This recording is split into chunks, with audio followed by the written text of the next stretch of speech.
gbogbo ẹ̀yin ọmọ aládé jákèjádò àgbáláyé mo kí wa wípé a kú dédé àsìkò yìí. Ẹ̀yin ènìyàn mi, new update lórí ìṣẹ̀lẹ̀ tó ń ṣẹlẹ̀ nílùú Ẹ̀sà Òkè ni mo mú wá fún yín. Ó ṣeéṣe kẹ́ ti rí àwọn fídíò kan níbi tí wọ́n ti ń yìnbọn, tí wọ́n ti ń ṣoríṣiríṣi táwọn èèyàn ti ń pariwo. Tẹ́ ẹ̀ bá tí rí, mo máa mú wá kẹ́ ẹ rí. Ṣùgbọ́n ibẹ̀ yẹn kọ́ ni mo wá ń lọ. New update lẹ́yìn fídíò yẹn.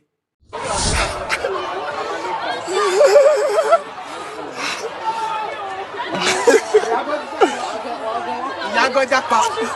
Ṣebí ani wa you pani. Kiwa.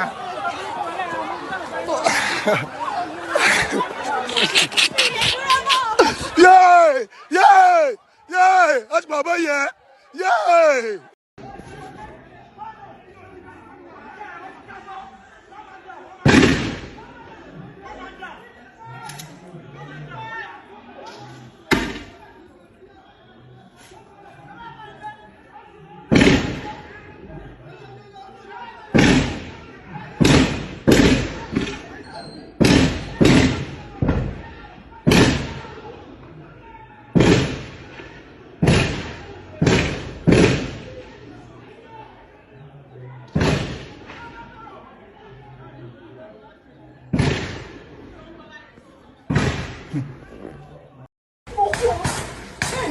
Jesus Christ, Ọlọ́run ṣàánú mi ni o, Ọlọ́run jọ̀ọ́, gbogbo ẹ̀ṣẹ̀ tí mo ti ṣe, God please forgive me. Hey, ó ti yìnbọn fún yẹn lẹ́sẹ̀. Hey, ìbọn ti bá yẹn lẹ́sẹ̀. Jesus, mo kú ọ. Yeah, mo kú ọ dájú yọ.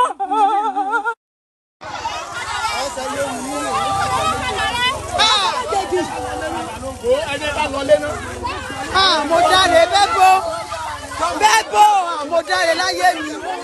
Wọ́n lè gbá lọ tútù bẹ́ẹ̀. Wọ́n lè gbá tútù bẹ́ẹ̀.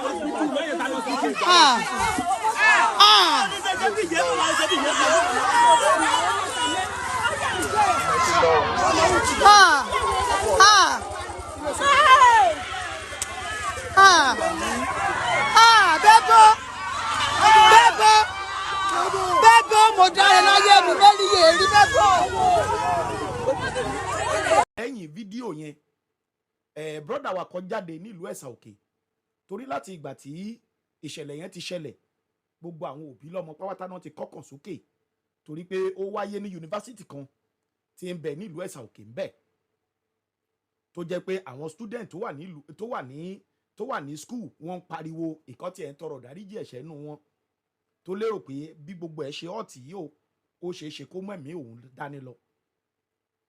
Ẹ̀yin ènìyàn mi, bàbá yìí jáde ó fún wa ní update.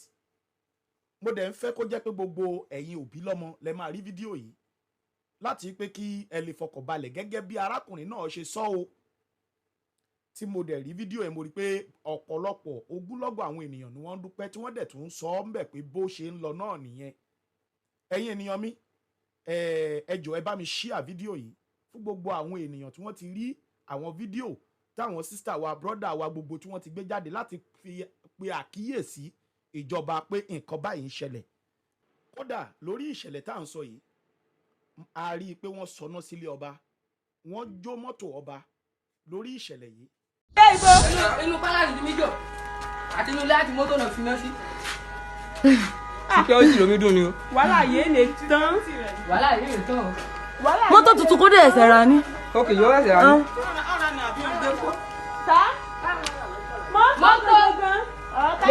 Ẹ̀yin èèyàn mi, lẹ́yìn àwọn fídíò tẹ́ ti rí tó ti ṣàfihàn fídíò tá a padà rí lẹ́yìn ẹ̀ òun ni arákùnrin tí mo fẹ́ mú fídíò ẹ̀ wá yìí tó bá gbogbo ọmọ Yorùbá sọ̀rọ̀ nílé àti lókè òkun. Ẹ̀yin èèyàn mi, ẹ jẹ́ ká jọ gbọ́ nǹkan tí arákùnrin yìí sọ lórí ìṣẹ̀lẹ̀ tó ń ṣẹlẹ̀ nílùú Ẹ̀sà Òkè. Ẹ wo fídíò náà.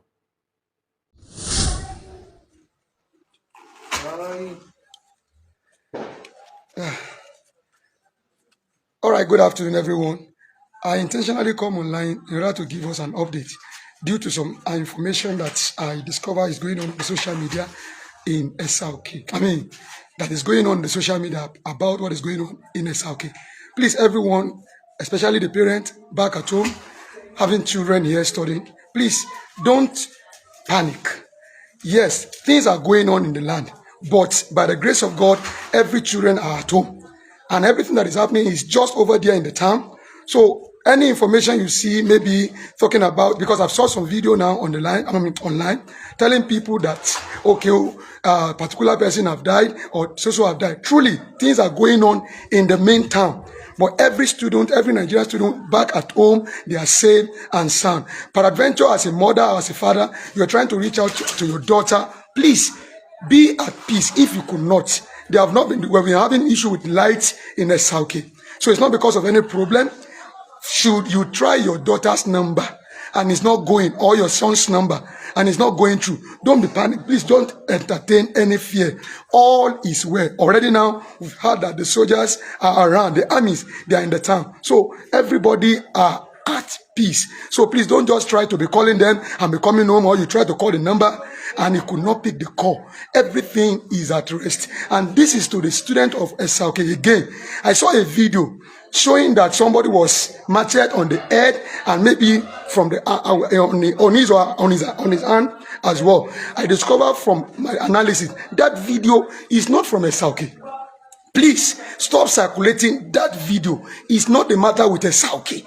That very one you saw, 2 young men in hospital and asking for the nurse to attend to them. That very video, please, is not a Esauke matter. Truly, be at home doing fine. Please, parent, let your mind be at rest. Don't rush your children to be coming down. Oh, no need for that. Just be praying and everything is at rest. I pray the Lord in his infinite mercy will intervene in this matter and Jesus Christ shall be glorified. Please be at peace. Every children at home are doing fine. Thank you. God bless you. Again, should you try the number of your child and it's not going through, it's not because of the problem. We've been having issue with power supply. So please be at peace. Okay? God bless you all in Jesus' name. And this we pray for what is going on in Esauke. The peace of God shall reign. Jesus Christ shall take over and everything shall go the way it should in Jesus' name. God bless you all. Amen.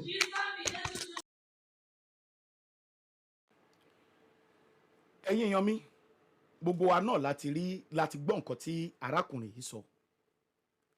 Ṣùgbọ́n ṣé ẹ mọ̀ wípé gbogbo nǹkan wọ̀nyí la ṣe ń pariwo pé kí gbogbo ẹ̀yin ọmọ Yorùbá kẹ́ ẹ fọwọ́sowọ́pọ̀ pẹ̀lú wa ká jọ gba Yorùbá nation. Torí tá bá wà nínú Yorùbá nation, ọwọ́ ìjọba á ká gbogbo any crime tó bá fẹ́ ṣẹlẹ̀ ní ìlú àbí tó bá ṣẹlẹ̀ nílùú ní kíákíá kó tó la ẹ̀mí lọ. Torí pé ìṣẹ̀lẹ̀ tá à ń sọ̀rọ̀ èyí ó la ẹ̀mí lọ. Ṣèbẹ́ rí ilé ọba tí wọ́n dáná sun, wọ́n jó mọ́tò. Ọ̀pọ̀lọpọ̀ àwọn òbí ló kọ́kọ́ sókè kó tó di pé arákùnrin yìí ṣẹ̀ jáde láti sọ̀rọ̀ wípé kí àwọn òbí lọ́mọ kọ́kàn wálẹ̀ nítorí pé ọwọ́ ìjọba ti ń dun ìṣẹ̀lẹ̀ tó ń ṣẹlẹ̀. Ẹ̀yin ènìyàn mi, ẹ̀yin ọmọ kóòtù òjire, ẹjá ṣera wa lóṣùṣù ọwọ́. Ẹjá gbọ́ nǹkan tí bàbá wa Akíntóyè ń sọ àti bàbá olóyè ọmọ Adéyẹmọ. Ká gba Yorùbá nation kí ìrọ̀rùn àti ìdẹ̀ra kó dé bá gbogbo wa. Ṣebí ẹ rí bí gbogbo nǹkan ṣe ń ṣẹlẹ̀ lọ́tùn lósì. Eku òkè bí eku, ẹyẹ òkè bí ẹyẹ. Lẹ́nu bí ọjọ́ bí mẹ́ta yìí, wọ́n kó òkú ènìyàn sílẹ̀ bíi pé wọ́n to igi sílẹ̀ ni. Gbogbo àná la rí. Táǹkà epo ó burst. Gbogbo àwọn tó ń sá lọ ọbẹ̀ tó bá wọ́n fẹ́ lọ gbọ́npo, wọ́n fẹ́ lọ ṣe àtẹni tí ò tiẹ̀ sá lọ ọbẹ̀ lọ gbọ́npo gan, epo yẹn fọ́n sí gbogbo wọn lára, ó jó wọn gúrúgúrú. Wọ́n kó wọn sílẹ̀ bí ẹdìyẹ ni. Kódà ẹdìyẹ gan wọn lè kó lẹ̀ bẹ́yẹn. Àwa láàrin ọ̀sẹ̀ yìí, ǹjẹ́ mọ̀ pé gbogbo àwọn tó ń gbọ́n epo yìí, ǹjẹ́ mọ̀ pé gbogbo wọn pátápátá ló lose life wọn. Gbogbo wọn pátápátá ló kú sínú ìṣẹ̀lẹ̀ yẹn. Ẹbí ta ni? Ẹbí gbogbo àwọn tó wà ńbẹ̀ yẹn ni àti àwọn agbófinró. Kì í ṣe panápaná nìkan ló máa ṣiṣẹ́ níbẹ̀ yẹn. Ó yẹ káwọn panápaná wà ńbẹ̀, káwọn máa ṣiṣẹ́ títí wọn kàn máa da phone compound ti ilẹ̀ẹ́lẹ̀ yẹn.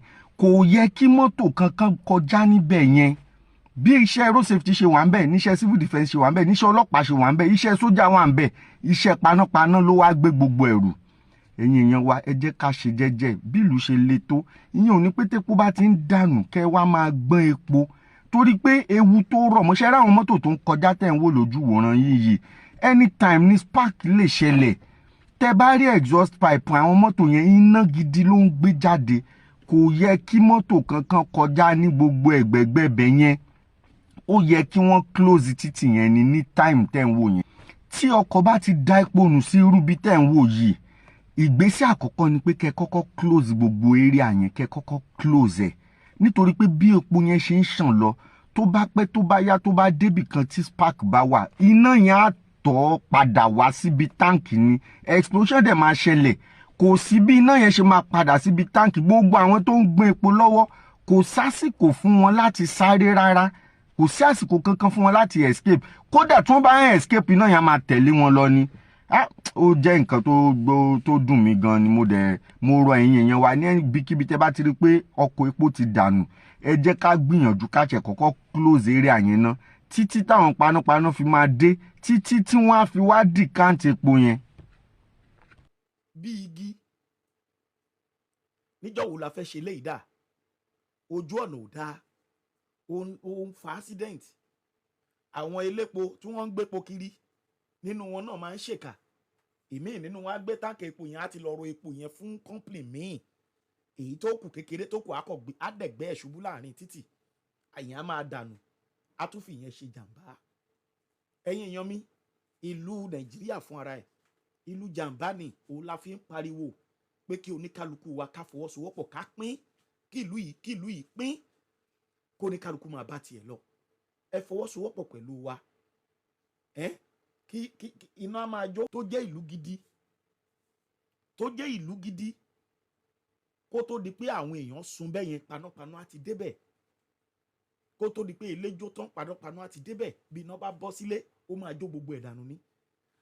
Báwọn olóṣèlú méjì tán bá fẹ́ kọjú ìjà síra wọn, àwọn aráàlú ló máa forí fa, àwọn òun náà máa lù tó máa bẹ̀rẹ̀ sí ní para wọn. So ẹ jẹ́ kí gbogbo wo ronú. Ohun tó lódùmarè dẹ̀ dá sílé ayé dáradára ló pè é. Àwọn olóṣèlú wa ló sọ gbogbo ẹ̀ dìkà. Ẹ̀yin ọmọ kóòtù òjire, ẹ wo eléyìí tó ṣẹlẹ̀ lẹ́sà òkè yìí báyìí. Ẹ wo eléyìí tó ṣẹlẹ̀ yìí. Ẹ wo ó mẹ́mí lọ. Bárakùnrin ò tiẹ̀ fẹ́ sọ pé ẹ̀mí lọ ẹ̀mí ṣe. Ó mẹ́mú lọ. Wọ́n jó lé ọba, wọ́n jó mọ́tò ọba. Ẹ̀yin olólùfẹ́ mi, níjọ́ wo la fẹ́, ẹ̀yin ọmọ Yorùbá níjọ́ wo la fẹ́ ṣe léyìí dà? Ẹ̀yin wọn Nàìjíríà ẹ̀dẹ̀ ronú pé tá a bá padà sí ilẹ̀ wa, ọkàn everybody wa máa balẹ̀. Ìlú wa tó ń ṣọ̀rọ̀ fún wàrà, tó ń ṣọ̀ fún oyin, àwa oyin yẹn àti wàrà máa ṣàn sí wa lẹ́nu. Gbogbo skul tó ti ń pààyàn táwọn èèyàn ti ṣe náà, ibi ẹgbọ́ tí kọmíṣánná kan sọ̀rọ̀, bá kọmíṣánná ni ìkan lára àwọn olóṣèlú yẹn sọ̀rọ̀ pé gbogbo ẹ̀yin tẹ́ ẹ̀ ń lọ sí yunifásitì, tẹ́ ẹ̀ ń gbé fáì, tẹ́ ẹ̀ ń lọ yunifásitì, ẹjọ́ lọ wáṣẹ́ kọ́, because bẹ́ẹ̀ bá jáde ọ̀hún kò sí iṣẹ́ tẹ́ ẹ fẹ́ fi ṣe. Ìjọba ò pèsè iṣẹ́ mọ́. Látijọ́ tí bàbá ti wà ń bẹ̀ ń sìn, ilé iṣẹ́ mélòó lẹ rí ní Nàìjíríà tó jẹ́ ilé iṣẹ́ tuntun tí wọ́n gba àwọn èèyàn tó pọ̀ sí?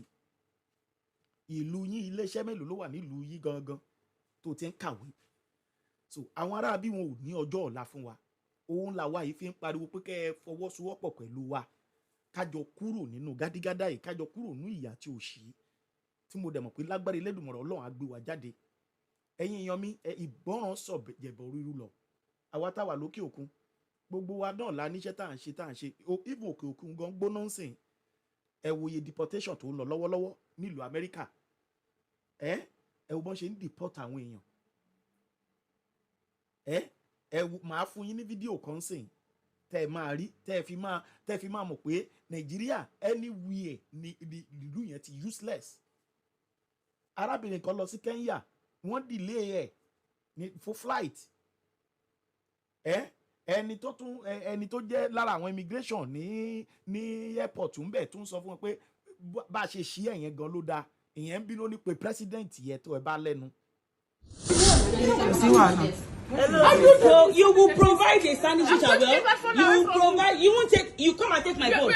Touch my phone, then you will see. Touch my phone. You touch my phone. Trust me, you're not going to. Oh, no, back the phone, lọ́wọ́ mi. You're not going to fly on NIS again. Back the phone. You're not going to fly on NIS. Okay, you will see now. You can never get our airport. I will not check in. Thank God. I'm speaking to the Minister of Finance from Nigeria. You will see.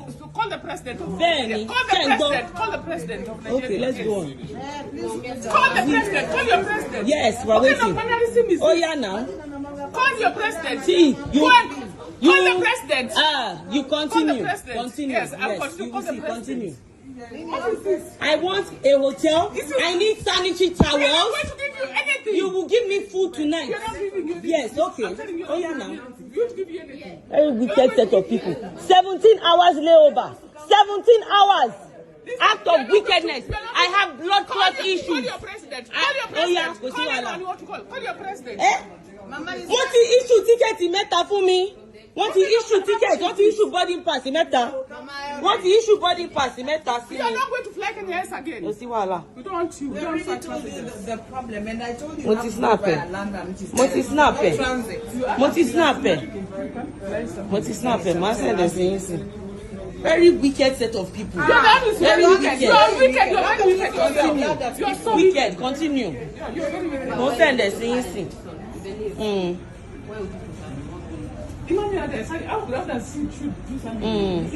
Tẹ́bá rí bó ṣe ń ṣe gbogbo àwọn Nigerians ní bíbáyìí. Tẹ́bá rí bó ṣe ń ṣe àwọn Nigerians wọ́n kò dà wọ́n síta ni. Tọ́ba ti rí green pali yẹn báyìí. Òyìnbó méjì lọ ti fún ní wọ́n ti fún ní meal ticket pé kó lọ sókè kó lọ jẹun. Ṣùgbọ́n bá ti rí dúdú ara wọn báyìí wọ́n máa bá yí ara wọn jẹ́ ni. Wọ́n lò sí.